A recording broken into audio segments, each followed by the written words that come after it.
நம் ஆண்டவர் இயேசு கிறிஸ்துவின் நாமத்தினால் மகிழ்ச்சியும் சமாதானமும் நம் அனைவரோடு இருப்பதாக. எசாயா 7:10-15 முடிய ஆண்டவர் ஆகாசுக்கு மீண்டும் தம் திருவாக்கை அருளி சொல்லியது. உம் கடவுளாகிய ஆண்டவர் உமக்கு ஓர் அடையாளத்தை அருளுமாறு கேளும்.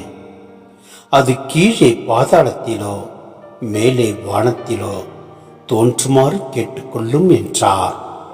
அதற்கு ஆகாசு, நான் கேட்க மாட்டேன், ஆண்டவரை சோதிக்க மாட்டேன் என்றார்.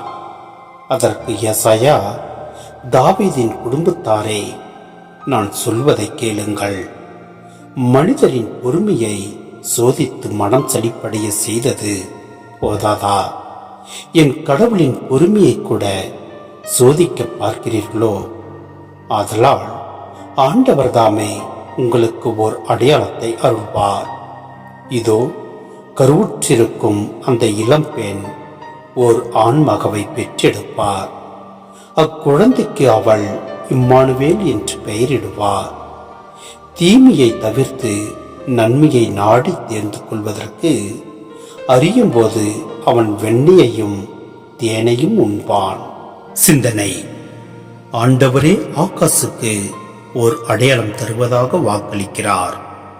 இதோ, கருவுற்றிருக்கும் அந்த இளம்பெண் ஓர் ஆண்மகவை பெற்றெடுப்பாள். அக்குழந்தைக்கு அவள் இம்மானுவேல் என்று பெயரிடுவாள். அந்த குழந்தை வளர்ந்து நன்மையை நாடி தேர்ந்து கொள்ளும் முன் இஸ்ரேலும் அழிக்கப்படும். இதில் வரும் இளம்பெண் என்ற சொல் கிரேக்க விவிலியத்திலும் மத்தேயு நற்செய்தியிலும் கன்னி என்று மொழிபெயர்க்கப்பட்டுள்ளது. எசாயாவின் வாக்குப்படி இந்த அடையாளம் விரைவில் நிகழ வேண்டியது. இதை பார்க்கும்போது அந்த இளம்பெண் ஆகாசுவின் மனைவியை குறிக்கும்.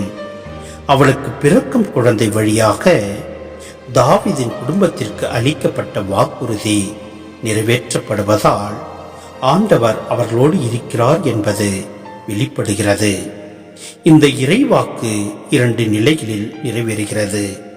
முதலாவது, சமாரியாவும் இஸ்ரேலும் அசிரியர்களால் அழிக்கப்படுவதில் இது நிறைவேறுகிறது. இரண்டாவது, மத்தேயு நற்செய்தியில் 1:23 கூறப்படுவது போல் கன்னியான மரியா இயேசுவை பெற்றெடுப்பதன் வழியாக நிறைவு பெறுகிறது. இயேசுவின் பிறப்பு கடவுள் நம்மோடு இருக்கிறார் என்பதை உறுதிப்படுத்துகின்றது. எனவே நம் ஆண்டவர் இயேசுவின் பிறப்பை கொண்டாடுகின்ற வேளையில் நம் ஆண்டவர் எந்நாளும் நம்மோடு இருக்கிறார் என்பதை மனதில் வைத்து முழு விசுவாசத்தோடு செயல்படுவோம். எல்லாம் வல்ல இறைவன் நம்மை நிறைவாய் ஆசீர்வதிப்பார். ஆமென்.